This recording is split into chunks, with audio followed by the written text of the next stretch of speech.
балҷувон диёри зебоманзар аст.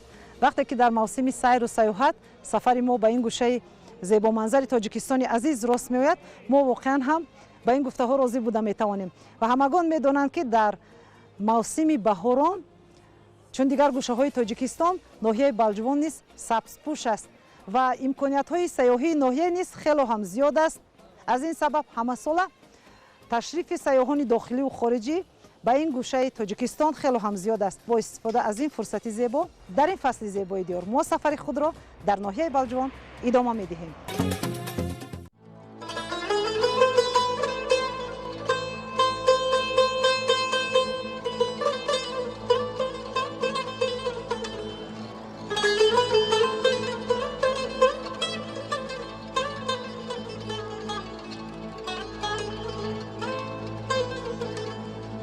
балҷувон як гӯшаи офтобии тоҷикистони азиз мебошад.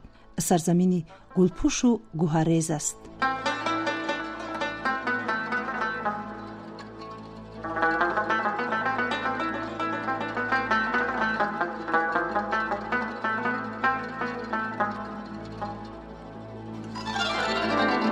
ноҳия аз сатҳи баҳр дар баландии 1400-1500 метр ҷой гирифтааст.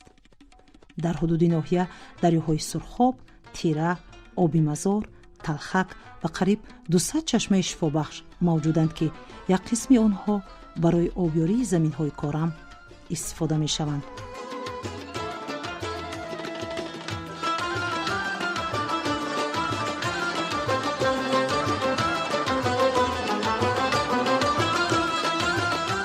дар ин мавсим ноҳияи балҷувон дар иҳотаи табиати сарсабз буда барои сайру саёҳат шароитҳои хубро фароҳам дорад.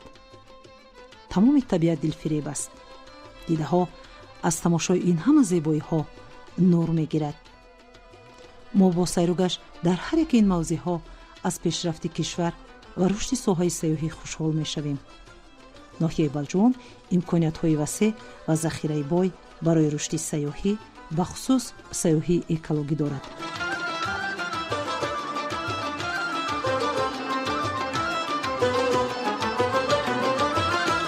дар ноҳия мавзеъҳои нодир кам нестанд. манзараҳои дилфиреб, гиёҳҳои шифобахш, руду чашмаҳои мусаффо, мардуми меҳмоннавоз ва дигар хусусиятҳои дашту даманҳо диққати сайёҳони дохилию хориҷиро ба худ ҷалб намуда, ҳамасола теъдоди зиёди онҳо аз мавзеъҳои дилфиреби ноҳия дидан мекунанд.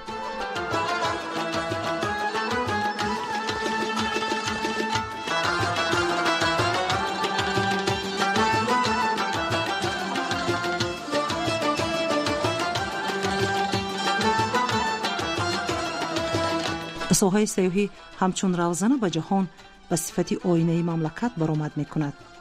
сайёҳӣ маълумотро дар бораи кишвар, табиат, фарҳанг, таърих, мероси фарҳангӣ ва урфу одати мардуми онро фаро мегирад.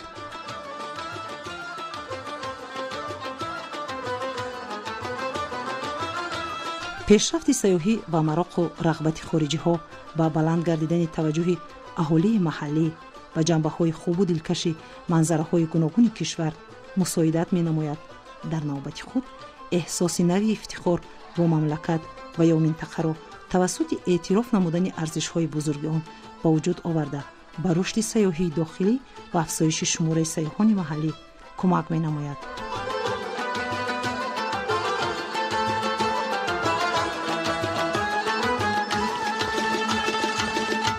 дар балҷувон асосан растаниҳои хоси кӯҳӣ мерӯянд. набототи кӯҳу дарахҳо аз растаниҳои доруӣ, асалвор, ғизоӣ ва дарахтони зиёд иборат аст.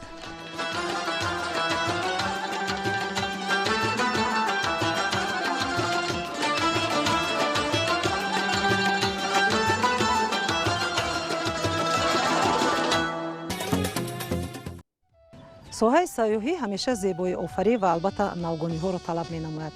барои он ки диққати меҳмононро мо ба як гӯшаи диёри хеш ҷалб карда тавонем, ҳамеша бояд дар ҳамин дилхоҳ мавзеъу минтақаи кишвари азизамон тоҷикистон ҷолибиятҳои хосро инъикос карда тавонем, ки меҳмонон ҳангоми ворид шудан ба ҳамин мавзеъҳо табашон аллакай болида гардад. و در باغ فرهنگی فراغتی بانوی ناحیه بلجوان ما شاهد همین تازه‌کاری ها می‌گردیم.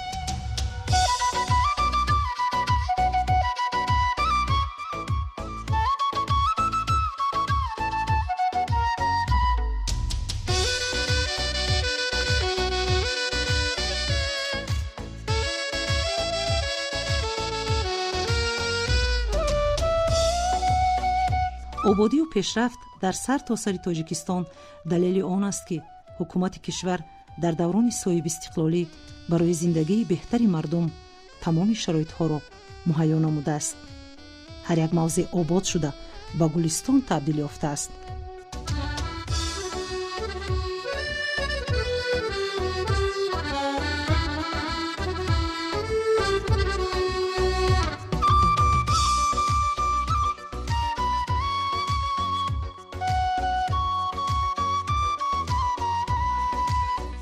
барои истироҳат ва фароғати кӯдакон тамоми шароитҳо фароҳам аст.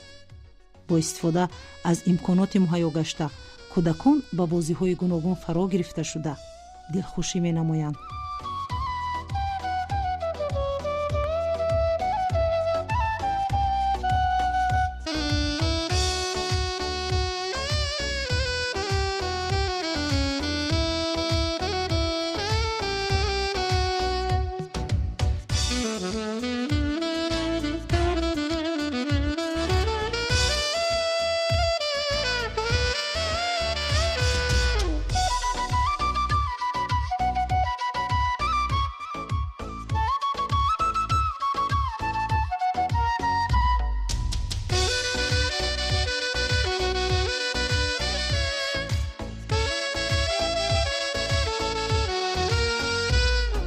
инҷо ҳамзамон барои сайругашти сокинону меҳмонон гулгашти зебоеро бунёд намуданд ки ҳамагон аз ин ободиҳо хушҳоланд.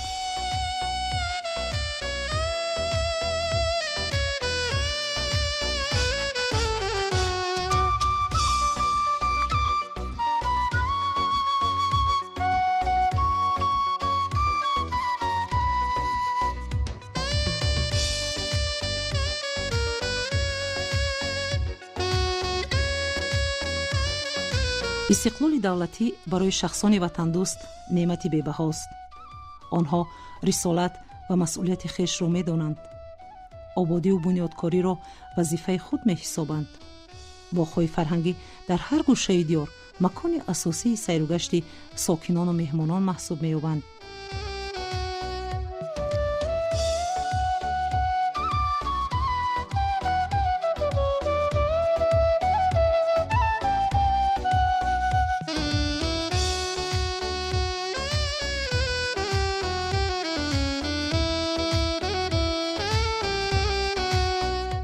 гулҳои гуногуни зебо ин боғро ором медиҳанд. дар ҳар гӯшаи боғи истироҳатӣ мо як зебоиро мушоҳида намуда хушҳол аз он мешавем ки тоҷикистон бо ин ҳама ободию пешрафташ барои рушди соҳаи сайёҳӣ иқтидори воқеиро дорад.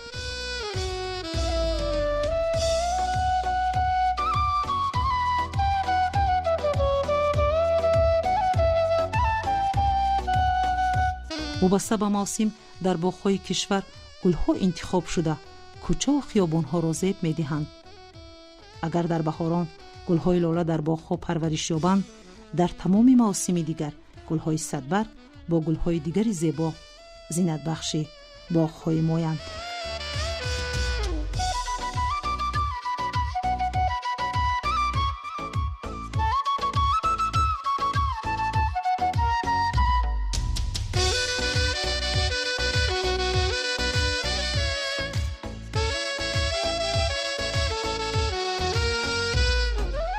эълон доштани солҳои рушди деҳот, сайёҳӣ ва ҳунарҳои мардумӣ ба хотири боз ҳам обод кардани тоҷикистон ва ҳалли масъалаҳои иҷтимоии аҳолӣ бо роҳи беҳтар намудани инфрасохтор, пеш аз ҳама дар соҳаҳои маорифу тандурустӣ, таъсиси ҷойҳои корӣ, таъмин кардани аҳолии деҳот бо оби босифати ошомиданӣ, бунёду таҷдиди роҳҳои маҳаллӣ, рушди инфрасохтори сайёҳӣ ва инкишофи ҳунарҳои мардумӣ ба талаботи муосир мутобиқ сохтани сатҳи хизматрасонӣ ва баланд бардоштани некуаҳволии мардум дар ҳар як деҳа ва маҳалли аҳолинишин арзёбӣ мегардад.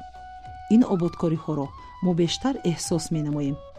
дар дурдасттарин мавзеъҳои кишвар мо шоҳиди ободию пешрафт мегардем ва бовари кас намеояд ки ин ҳама ободиҳо дар ноҳияи Балҷувон аст.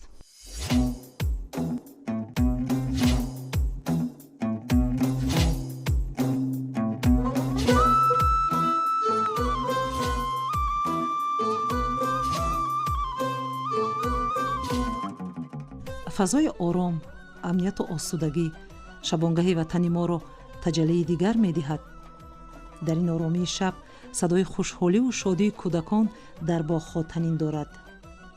сокинон аз он меболанд ки як мавзеи зебое бунёд шудааст ва онҳо дар дилхоҳ вақт метавонанд ҳамроҳи наздикону меҳмонон сайру гашт намоянд.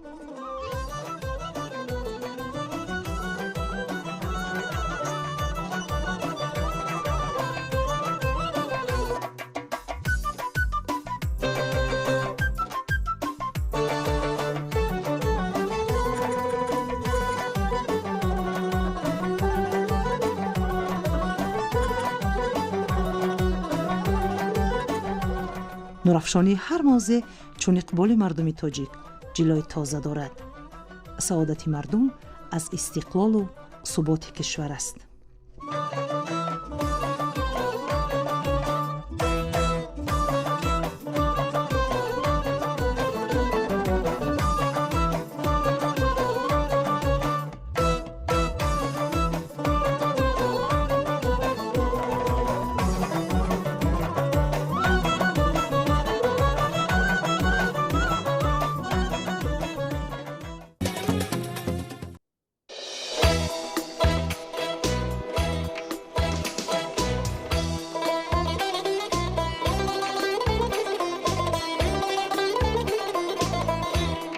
тоҷикистон сарзамини пурганҷ аст. ҳазорон мавзеъҳои дилфиреби диққатҷалбкунанда дорад. ҳар як меҳмон дар ин сарзамин шефтаи ҳунарҳо, табиат, мавзеъҳои сайёҳиву таърихӣ мегардад.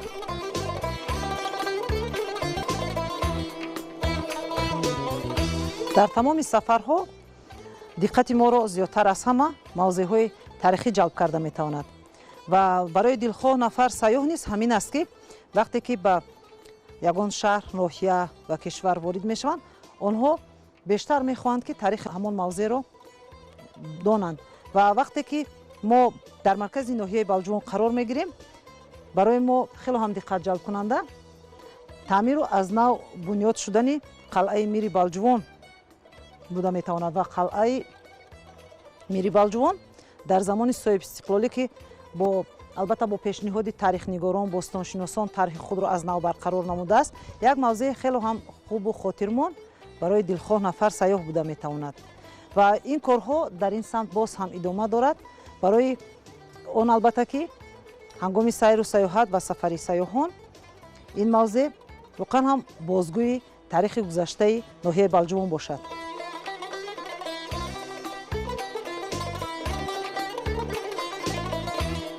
бозёфтҳои таърихӣ дар мавзеъҳои гуногуни ин диёри бостонӣ шаҳодат медиҳанд ки ин сарзамин дар ҳудуди бохтар дохил буд. дар сарчашмаҳои қадима бохтару сарзамини 100 шаҳр ва маркази он балхро модари шаҳрҳо номиданд.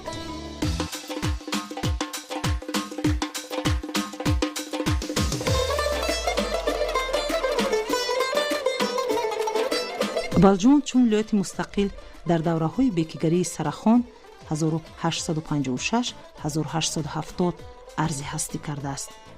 мувофиқи маълумоти сайёҳи рус Патакило соли 1886 дар 15 амлоки бекигарии Балҷувон 20 000 хоҷагӣ мавҷуд буд ки 60 000 аҳолӣ дошт ва дар ибтидои асри 19 чун вилояти мустақил танга сика мезад. аз солҳои 1870 то 1901 бештар аз 15 экспедитсияҳои тадқиқотӣ барои муайян намудани металлҳои қиматбаҳои хатлонзамин ташкил карда шуда буд. тадқиқотчиён муайян карданд ки дар ин вилоят на танҳо тилло, нуқра ва мис, балки боз конҳои ангишсанг, сурб, намак, қурғошим, нафту газ маҳфуз аст.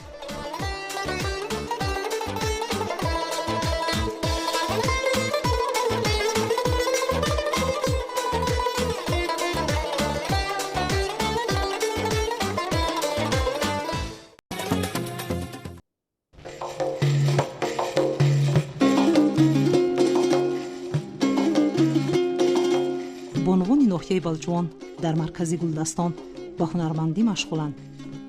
ин имконияти фароҳам овардаи замони соҳибистиқлолӣ барои ҳар як нафар бонуи кишвар, махсусан онҳое ки дар деҳаву ноҳияҳои дурдаст зиндагӣ мекунанд, арзиши баланд дорад. онҳо аввалан ҳунар аз худ мекунанд, ки дар ин замон ба зудӣ соҳиби ҷойи кор мешаванд.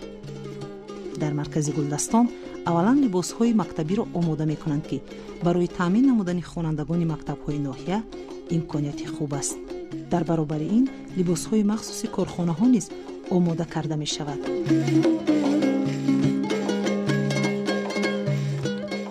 занону духтарон бо завқ ва шавқи баланд пайи иҷрои шикорҳои мизоҷон фаъолияти хешро идома медиҳанд.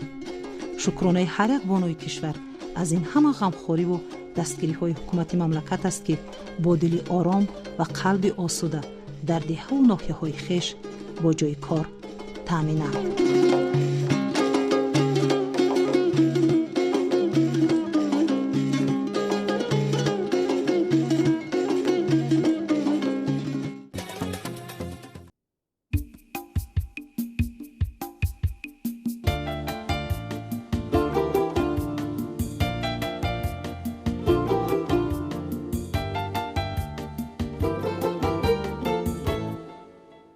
ин мавзеи зеборо бубинед. мо ин лаҳзаҳо дар яке аз манзараҳои хело ҳам зебои ноҳияи балҷувонем. ин мавзеи сайёҳӣ бо номи панҷа воқеан ҳам мавзеи тозабунёд аст ва моро зуд ба ин мавзеъҳо, ба тамоми зебоиҳои ноҳияи балҷувон ошно карда метавонад. нафароне ки ин мавзеи сайёҳиро бунёд карданд, мақсад доранд ки бо бунёди ҳамин гуна мавзеъҳои сайёҳӣ сайёҳони дохилӣ ва хориҷиро боз ҳам бештар ба табиати дилфиреби ноҳияи балҷувон ҷалб карда тавонанд. чӣ қадар зебо, чӣ қадар дилфиреб ва чӣ қадар мафтункунанда аст ин гӯшаҳо.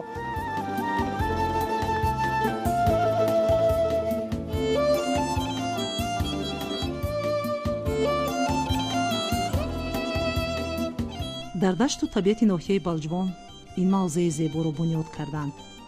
сайёҳон ба чунин мавзеъҳо бештар рағбат доранд. онҳоро чунин офаридаҳо ҷалб мекунад. мавзеи панҷа як мавзеи зебост, ки корҳо барои пурра бунёди он идома дорад. инҷо баъди пурра бунёд шуданаш имкон медиҳад, ки дар дохили он мизу курсиро гузошта дар ин баландии фиребо нишаста ҳам ғизо истеъмол намоему ҳамзамон ба дашту табиати дилфиреб дида духта истироҳатӣ хотирмон карда метавонем.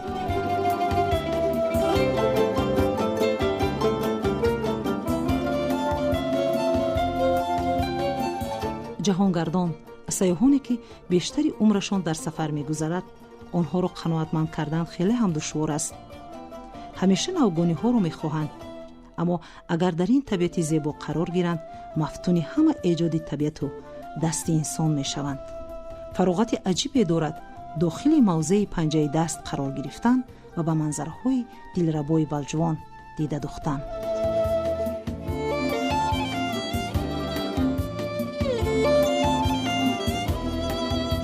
ҳар як сайру сайёҳате ки дар табиат анҷом медиҳем он қадар ба саломатии шахс манфиат дорад, ки тамоми хастагиву ноумедиҳо бартараф гашта шахсро ба манзарҳои дилфиреби табиат ба эъҷозу қудраташ наздик намуда зебои парастиву ватандӯстии моро бештар мегардонад. мо баъди як маротибаи дар табиат истироҳат намуданамон дигар беихтиёр моро ин манзараву ин фазо ба худ мекашад. тамошои мавзеъҳои атроф басо ҳам ҷолиб аст. ин зебоӣ ба дилу дида нур ва ба ҷисму ҷон нерву тавон мебахшад. моро бо ҳамаи ин ҳастияш мавҷудоти зебои кӯҳу пуштаҳо ва олами зебоиҳо роҳбаладӣ мекунад. сайри табиат сайри олами пур аз афсонаи ҳақиқӣ аст. сайёҳ ба диёри зебои мо ба хотири ҳамин манзараҳо дил бастааст. дар ҳар гӯшаи кишвар як мӯъҷиза, як табиати нодир ва як мавзеи ҷолибро во мехӯрад ва дар ҳар сафар кӯшиш менамояд то дигар ҷойҳои зебои ин диёрро бубинад.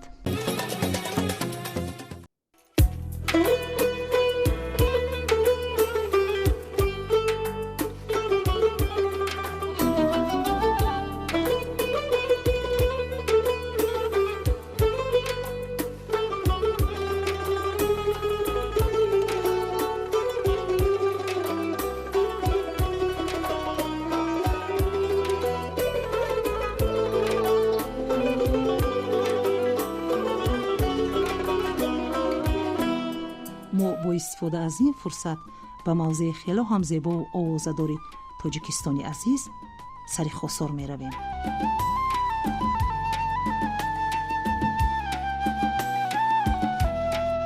ما در داخل چینور هستیم. چینوری که عمری بیش از 1000 ساله را دارد و این موضع در جماعت دهات سر خسار در دهه دشترو یکی از موضع‌های خیلی هم معمول و مشهور برای سیاحان چی داخلی و خارجی است. این چینورها در این دهه چند تا هستند و عمری بیش از 1000 ساله آنها رو البته برای ما شکلی یعنی این روزای همین چینورها داده میتواند. نقل و روایت ها درباره این چینورها خیلی هم زیاد است.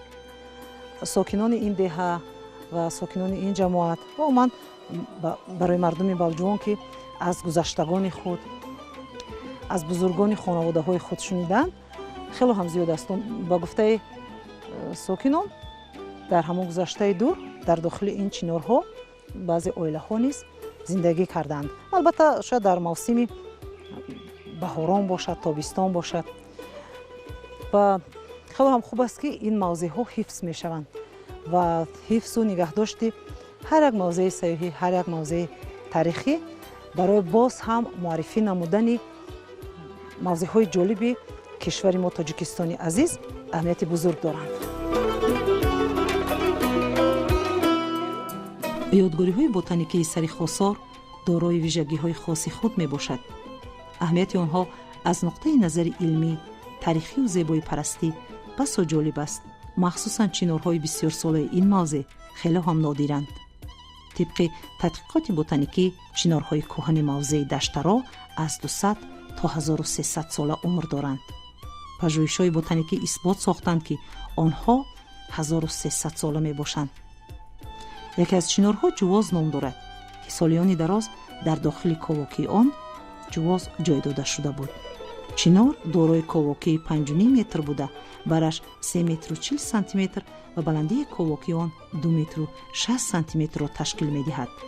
بلندیش باشد به 35 متر و قفسه تنی آن به 9 متر می رسد. همین گونه موضع های جالب و دیدنی در سر خسار خیلی هم زیادند.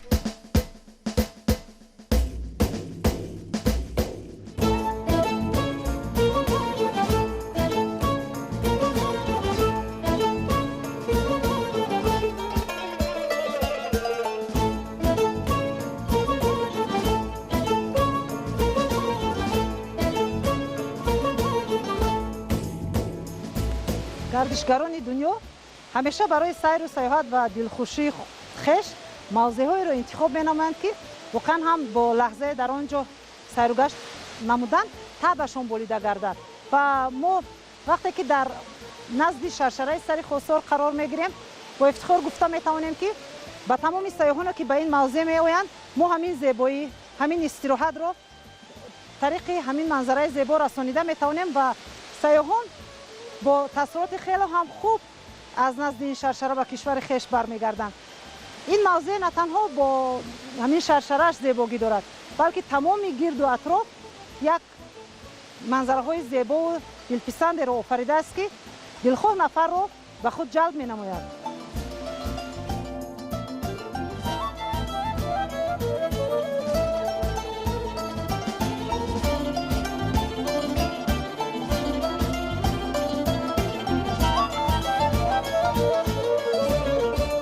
این شرشره از فواره‌های آبی مصفا در بلندی 2010 متر از سطح بحر در کوه‌های همیشه سبز کشور طبیعت ما را آرام می‌دهد.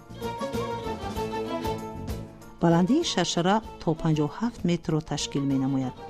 شرشره سر خسار در باغ طبیعی سر خسار واقع بوده همچون مکان سیاحی کشور شناخته شده است. تماشای شرشره سر خسار چقدر جالب است. در هر ریزش آب ما زیبایی خاصی آبی مصفا را احساس می نماییم. چشم کس را این منظره تسخیر می کند.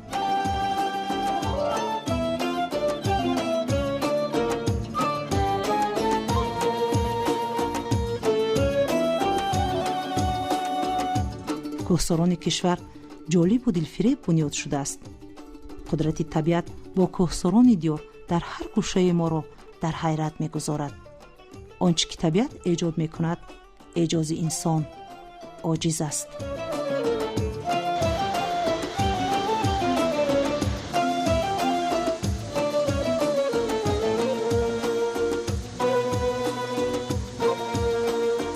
бо тамошои ҳар яки ин манзараҳо мо ба ин андеша розӣ шуда метавонем: шаршараи сари хосор бо таровати хоса аз қалби кӯҳсорон мешорад. атрофи он табиати беназирест, ки яке аз мавзеъҳои сайёҳии дилписанди кишвар маҳсуб меёбад.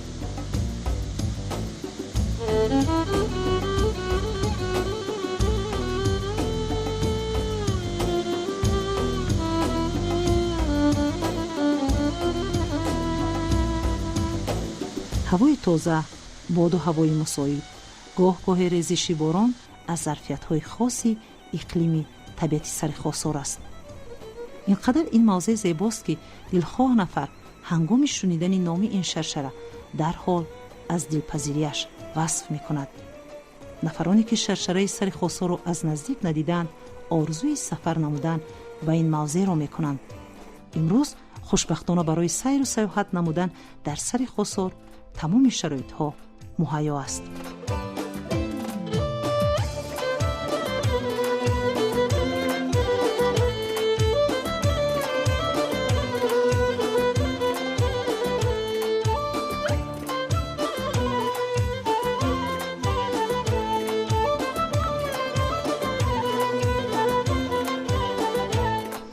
шуробдарё ки 70 километр дарозӣ дорад, баҳорон серобу пуртуғиён аст ва тирамоҳу зимистон камоб мегардад.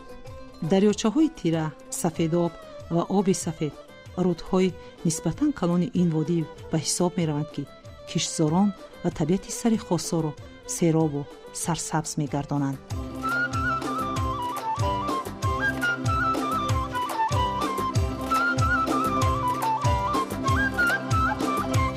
ба қатори паррандагони нодири мавзеи сари хосор шоҳин, булбул, шимшул, капк, кафтар, бургут, мурғи ҳумо ва ғайраҳо шомил мебошанд. сари хосор макони сабзиши 147 намуди растаниҳои эндемикӣ ва 2 намуд растаниҳои релектикӣ ба ҳисоб меравад. олимони табиатшинос дақиқ карданд, ки дар тоҷикистон 20 намуди наботот мавҷуд аст, ки аз ин 12 намудашро дар сари хосор вохӯрдан мумкин аст.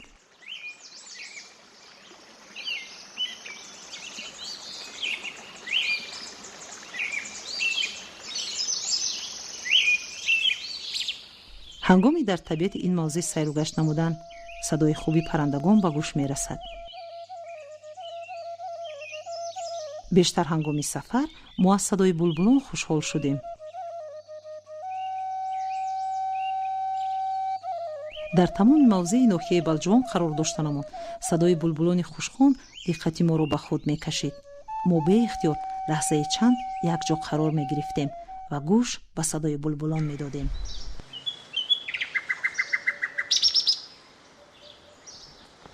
наворбардори мо чандин маротиба кӯшиши сабти ин паррандаи зеборо намуд.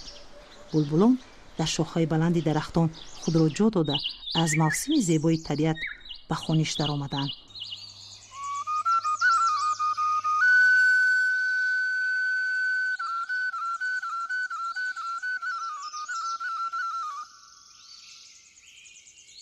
паррандагон низ ин ҳама зебоиҳоро дарк менамоянд. онҳо шайдои ин сарзамин бо табиати беназираш гаштаанд. як су садои булбулон, як сӯи дигар гулу дарахтони зебои сарсабз. дар ин фазо бӯи хуши гиёҳҳои табиӣ бошад арзиши баланд дорад.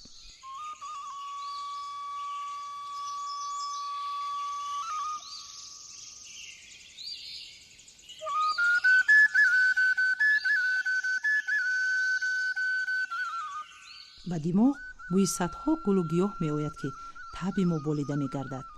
мо дар фазои осудаи ватан канори табиати дилпазираш оромона сайр менамоем.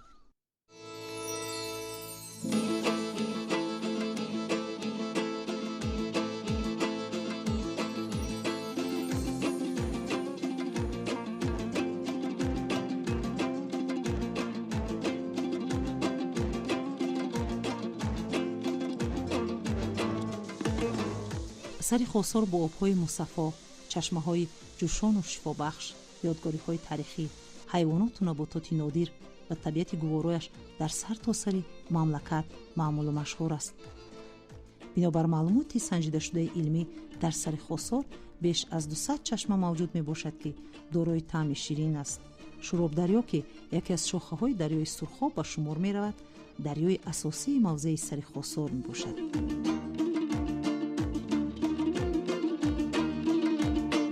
این دریا در نتیجه به هم پیوستن شکالدره و ملاکانی نام شوراب دریا را می گیرد. آب‌های روان ما را همیشه مفتون می نمایند. نعمت بی‌بهاست چشمه و دریاها. در تمام موسم روانند و زندگی را شکوه تازه می بخشند. این آب زیبای مصفای طبیعی را ببینید. در این طبیعت حسنی ناتکرار و زم نموده است.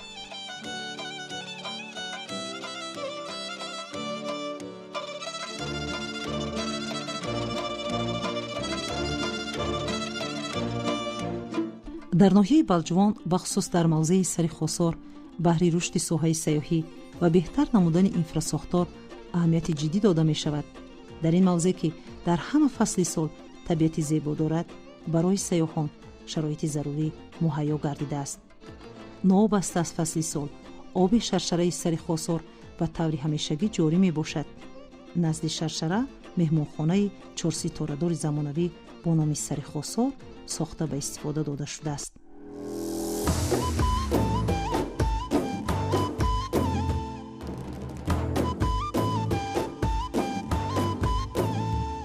در این مهمانخانه علاقه 10 نفر سیاحان داخلی و خارجی استراحت نموده با طبیعت دلفریب موضع سر خسرو شناس شدند.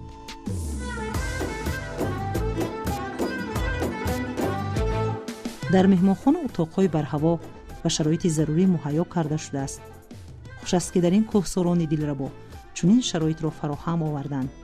اگر سالهای پیشتر مهمانان از نبودن جای استراحت و آشخانه مشکلی می‌کشیدند، حالا باشد چند روزه که خواهند امکان خوبی استراحت و فراغت را در سر خسرو دارند.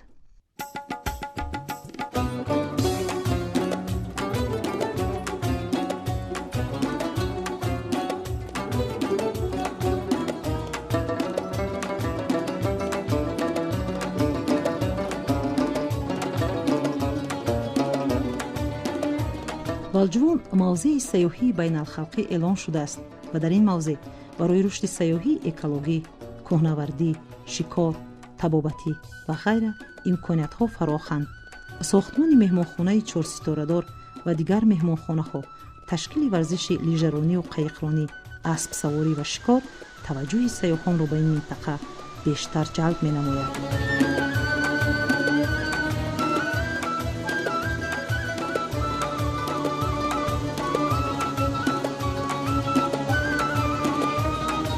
بلجوان با موضع‌های زیبایش برای سیاحان دنیا پسند است.